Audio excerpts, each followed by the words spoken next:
Assalamualaikum warahmatullahi wabarakatuh. Kembali lagi bersama saya, Sandy. Hari ini kita akan belajar materi mengenai mengidentifikasi identitas individu dan identitas kelompok. Oke, kita mulai materinya ya. Nah, apa sih identitas itu? Identitas itu bisa disebut sebagai jati diri, ciri-ciri, karakteristik khas khusus yang terjadi atau melekat pada seseorang. Nah, jenis-jenis identitas apa aja sih jenis-jenis identitas? Jenis-jenis identitas itu terbagi menjadi 4, antara lain identitas individu yang terbentuk secara alami, identitas individu yang terbentuk secara sosial, identitas kelompok yang terbentuk secara alami, dan identitas kelompok yang terbentuk secara sosial. Lebih lengkapnya kita akan belajar lebih lanjut mengenai ini. Nah, identitas individu yang terbentuk secara alami itu bisa berdasarkan yang pertama itu ciri fisik, itu bisa berdasarkan warna rambutnya, warna kulit, bentuk mata, kemudian bentuk rambut, bentuk bibir, bentuk hidung, kemudian bisa lagi berdasarkan sifat atau karakter.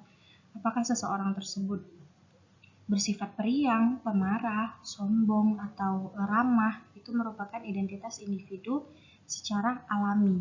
Artinya, ya dia terlahir seperti itu dan tidak dibuat-buat. Kemudian yang kedua ada identitas kelompok secara alami. Contohnya adalah ras atau warna kulit, golongan-golongan. Contohnya yang di Indonesia terdapat beberapa ras di Indonesia, antara kita orang Asia pada umumnya yang berwarna kulit putih sampai ke kuning langsat dan ke sawo matang.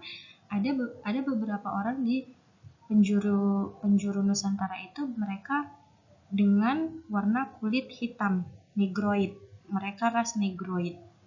Kemudian yang kedua, identitas kelompok secara alami itu dia bisa berdasarkan agama atau budaya. Nah, kita bahas lebih lanjut mengenai identitas secara sosial. Identitas individu secara sosial itu contohnya status atau peranmu di dalam ruang lingkup. Bisa di dalam ruang lingkup pekerjaan, di dalam ruang lingkup sekolah, di dalam ruang lingkup keluarga.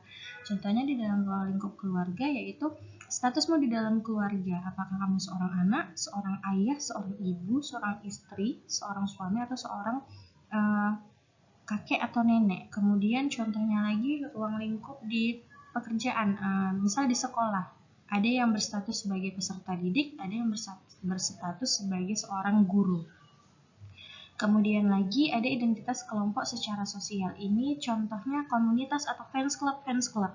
Pasti beberapa orang di belahan penjuru dunia ini mereka punya menggemarkan satu komunitas, misal komunitas bola, atau ada dari seluruh peserta didik di sekolah, tidak semua peserta didik itu masuk ke komunitas OSIM, organisasi intrasekolah gitu. Jadi pasti mereka mempunyai karakteristik masing-masing. Nah, itu aja materi kita hari ini. Semoga bermanfaat dan dapat dipahami. Terima kasih. Saya ucapkan Assalamualaikum warahmatullahi wabarakatuh.